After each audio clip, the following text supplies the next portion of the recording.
Welcome to Kadigai Pailagam. This is Murugan. This video series on NCERT biology. So the lesson is biological classification. So here we start with kingdom Monera. And in the topic la nama maximum kingdom Monera pathina basic characteristic features pati paakaporo. Okay. Now, so kingdom Monera includes prokaryotic organisms. They are bacteria, and these are unicellular organisms. And these bacteria, they will survive extreme habitats, and they categorized into four groups based on shape. For example, the spherical shaped bacteria are coccus, and the rod shaped bacteria are bacillus, and the comma shaped bacteria are vibrio, and the spiral shaped bacteria are spirillum. Okay, and these are all the four category of bacteria.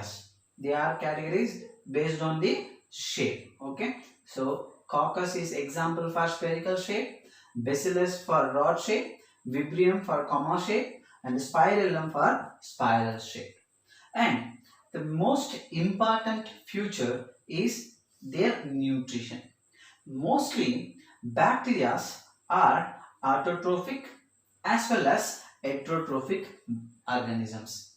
For example, these autotrophic bacteria are further divided into two groups, and those bacteria having a pigments which is responsible for obtaining sunlight, which is absorb the sunlight, and these bacteria are photosynthetic autotrophs because they have pigments. With the help of pigments, they will perform photosynthesis, and through the photosynthesis they obtain energy.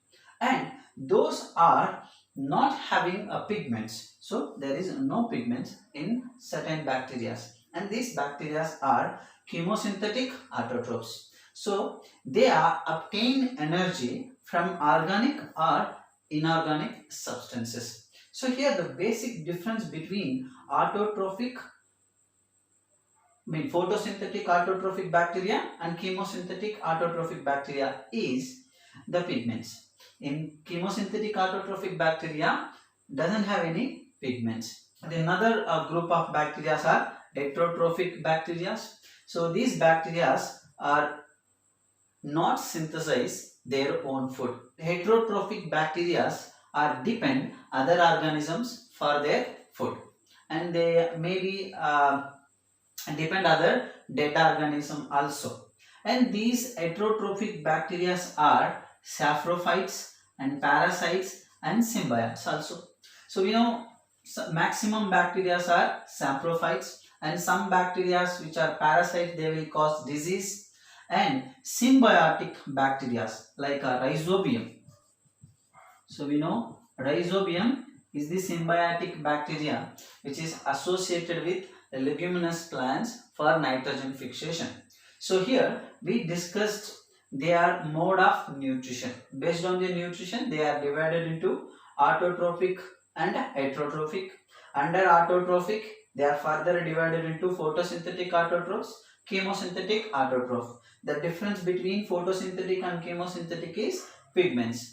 Okay, and next one is heterotrophic organisms. I mean, vast majority of organisms are bacteria are heterotrophic in nature. Okay, and next one we are going to discuss different bacteria groups. Okay, so let me discuss about archaeobacteria, and these are all the primitive bacteria, and these kind of bacteria are live in a harsh habitat. For example, those are live in salty areas, and these are called halophiles. Okay, so those are halophiles. They will survive in salty areas, I mean high salty areas.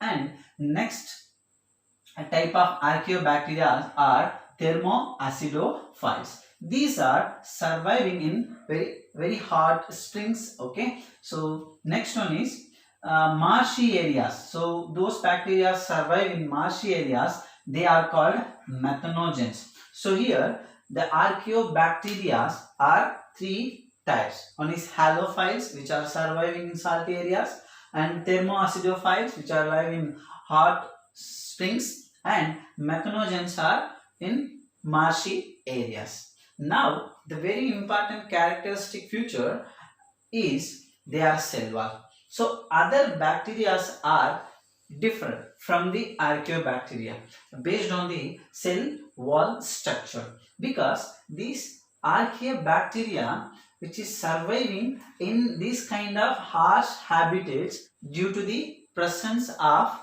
the lipid like glycerol and isopropyl ethers.